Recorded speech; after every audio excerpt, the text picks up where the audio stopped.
નમસ્કાર. દિવસભરના તાજા સમાચારોમાં તમારું સ્વાગત છે. તમારી સાથે હું છું પિનલગીરી ગોસ્વામી. સમાચારો વિસ્તારથી જાણીએ એ પહેલા મહત્વના સમાચારો ઉપર એક નજર. નમસ્કાર મિત્રો, દેશ અને દુનિયાના સુપરફાસ્ટ સમાચારમાં તમારું સ્વાગત છે. કોંગ્રેસના પ્રવક્તા ડોક્ટર મનીષ દોશીના ભાજપ ઉપર આકરા પ્રહારો. ગુજરાત કોંગ્રેસના પ્રવક્તા ડોક્ટર મનીષ દોશીએ રાજ્ય ચૂંટણી આયોગ પર ગંભીર આરોપો લગાવ્યા છે. તેમણે કહ્યું છે કે આયોગ ભાજપના એજન્ટ તરીકે કામ કરી રહ્યું છે.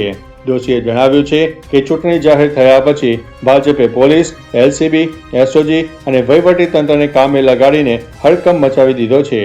અનેક રજૂઆતો કરવા છતાં આયોગે કોઈ નક્કર પગલાં લીધા નથી અને સરકારના ઇશારે કામ થઈ રહ્યું છે. મિત્રો, અન્ય મહત્વના સમાચારની વાત કરીએ તો ઈરાનના વિદેશ મંત્રી પાકિસ્તાનની મુલાકાતે રવાના. ઈરાનના વિદેશ મંત્રી અબ્બાસ અરાગચી પાકિસ્તાનની મુલાકાતે રવાના થયા છે. ઇસ્લામાબાદમાં તેઓ દ્વિપક્ષીય સંબંધો અને પ્રાદેશિક સુરક્ષાના મહત્વપૂર્ણ મુદ્દાઓ પર વાટાઘાટો કરશે. અરાગચીએ ભારપૂર્વક જણાવ્યું છે કે ઈરાન માટે પડોશી દેશો સાથેના સંબંધો હંમેશા પ્રાથમિકતા છે. પાકિસ્તાન બાદ તેઓ ઓમાનની રાજધાની મસ્કત અને રશિયાની રાજધાની મોસ્કોનો પ્રવાસ પણ ખેડશે. મિત્રો, અન્ય મહત્વના સમાચારની વાત કરીએ તો આ વખતે જલ્દી બેસી શકે છે ચોમાસું. દેશભરના મોટાભાગના જિલ્લામાં ભારે ગરમી પડી રહી છે. ઘણી જગ્યાએ તાપમાન 43-44 ડિગ્રીની આસપાસ પહોંચી ગયું છે. આ દરમિયાન હવામાન વિભાગે થોડી રાહત આપી છે. હવામાન વિભાગે જણાવ્યું છે કે આ વર્ષે દક્ષિણ પશ્ચિમ ચોમાસું સામાન્ય કરતાં વહેલું આવી શકે છે. આનાથી મે મહિનાના અંત સુધીમાં દક્ષિણ ભારતના ઘણા ભાગોમાં સારો વરસાદ પણ પડી શકે છે. મિત્રો, અન્ય મહત્વના સમાચારની વાત કરીએ તો સુરત આપમાં મોટું ગાબડું. સુરત જિલ્લાની માંડવી તાલુકાની સતવાવ તાલુકા પંચાયત બેઠક પર આમ આદમી પાર્ટીને મોટો ઝટકો લાગ્યો છે. આપના સત્તાવાર ઉમેદવાર રાજેશ ચૌધરીએ પક્ષ છોડીને ભાજપમાં જોડાવાનો નિર્ણય લીધો છે. સુરત જિલ્લા ભાજપ મધ્યસ્થ કાર્યાલય ખાતે જિલ્લા પ્રભારી ગૌતમ ગેડિયા અને જિલ્લા ભાજપ પ્રમુખ ભરત રાઠોડની હાજરીમાં તેમને કેસરીયો ખેસ પહેરાવીને આવકારવામાં આવ્યા છે. રાજેશ ચૌધરીએ ભાજપના ઉમેદવારને સંપૂર્ણ સમર્થન પણ આપ્યું છે. મિત્રો, અન્ય મહત્વના સમાચારની વાત કરીએ તો ક્રિસમસ પર ધમાકો કરશે શાહરૂખ ખાન. પઠાણ, જવાન અને ડંકી જેવી સુપરહિટ ફિલ્મોના ઇતિહાસ બાદ શાહરૂખ ખાન લાંબા બ્રેક પછી તેમની આગામી ફિલ્મ કિંગ સાથે પરત ફરી રહ્યો છે. શાહરૂખે નવા ટીઝર વિડીયો દ્વારા સત્તાવાર જાહેરાત કરી છે કે કિંગ 24 ડિસેમ્બર 2026ના રોજ સિનેમાઘરોમાં રિલીઝ થશે. ડિસેમ્બર મહિનો બોક્સ ઓફિસ પર પુષ્પા 2 અને એનિમલ જેવી મોટી ફિલ્મો માટે સફળ રહ્યો છે. ત્યારે ચાહકો માટે હવે શાહરૂખની આ નવી ફિલ્મોનો આતુરતાથી રાહ પણ જોઈ રહ્યા છે. મિત્રો, અન્ય મહત્વના સમાચારની વાત કરીએ તો આઈપીએલમાં આરસીબી જીતી ગયું. ગુજરાત ટાઇટન્સ સામે રોયલ ચેલેન્જર્સ બેંગ્લુરુનો 5 વિકેટથી વિજય થયો છે. ગુજરાતે 206 રનનો ટાર્ગેટ આપ્યો હતો. બેંગ્લુરુ તરફથી પડિક્કલ 55 રન અને વિરાટ કોહલી 81 રન બનાવીને આઉટ થઈ ગયા છે. ગુજરાત ટાઇટન્સ તરફથી સુદર્શન 58 બોલમાં 100 રન બનાવીને આઉટ થઈ ગયા હતા. મિત્રો, અન્ય મહત્વના સમાચારની વાત કરીએ તો સગીરા પર દુષ્કર્મના ગુનામાં 20 વર્ષની કેદની સજા. ગાંધીનગરની સ્પેશિયલ પોક્સો કોર્ટે સગીરાના અપહરણ અને દુષ્કર્મ કેસમાં આરોપી અર્પિત કુમાર નટવરભાઈ પટેલને દોષિત ઠેરવીને 20 વર્ષની સખત કેદની સજા ફટકારી છે. આરોપીએ મે 2022માં માણસાની 16 વર્ષીય સગીરાને લગ્નની લાલચ આપીને ભગાડી જઈને સુરતમાં તેની મરજી વિરુદ્ધ વારંવાર દુષ્કર્મ આચર્યું. બીજા એડિશનલ સેશન જજ એસવી શર્માએ આરોપીને સજા સાથે ભોગ બનનાર સગીરાને 4 લાખ રૂપિયાનું વળતર ચૂકવવાનો પણ આદેશ આપ્યો છે.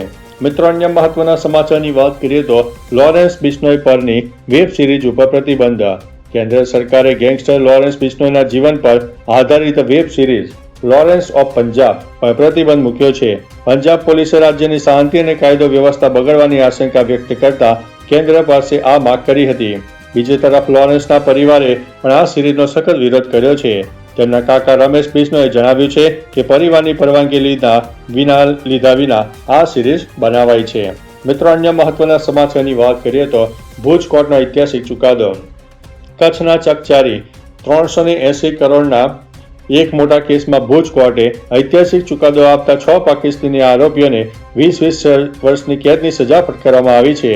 ડિસેમ્બર 2021માં એટીએસ અને કોસ્ટગાર્ડના સંયુક્ત ઓપરેશન દરમિયાન જખૌ દરિયાકાંઠેથી અલ હુસેની બોટનામાંથી 76 કિલો શંકાસ્પદ વસ્તુ મળી આવી હતી. કોર્ટે આ કેસને અત્યંત ગંભીર ગણાવીને કડક સજા સંભળાવી છે.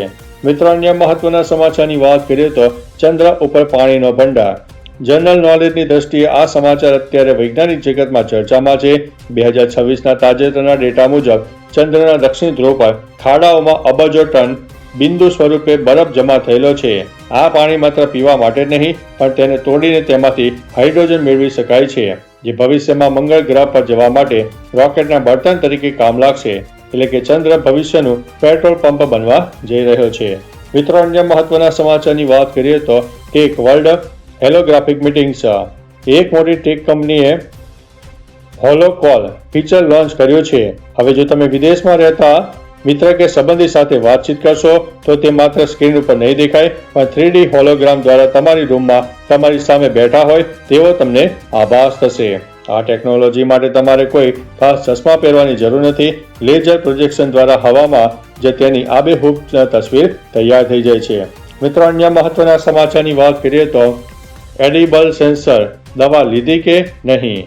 વૃદ્ધો અને એવા દર્દીઓ કે જે વારંવાર દવા લેવાનું ભૂલી જતા હોય તેમના માટે આજે એક સ્માર્ટ પિલ સિસ્ટમ લોન્ચ થઈ છે. આ દવામાં એક નાનકડું ખાઈ શકાય તેવું સેન્સર હોય છે, જેથી દવા પેટમાં જાય એટલે તરત તમારા ફોનમાં મેસેજ મોકલી દેશે કે દવા લેવાઈ ગઈ છે. જો દવા લેવાનો સમય પૂરો થઈ જાય અને સેન્સર એક્ટિવેટ ન થાય તો તે આપોઆપ તમારા ફેમિલી ડોક્ટર કે પરિવારને એલર્ટ મોકલી દેશે. મિત્રો, અન્ય મહત્વના સમાચારની વાત કરીએ તો ઈરાનના વિદેશ મંત્રી શાંતિ મંત્રણા માટે પાકિસ્તાન પહોંચ્યા.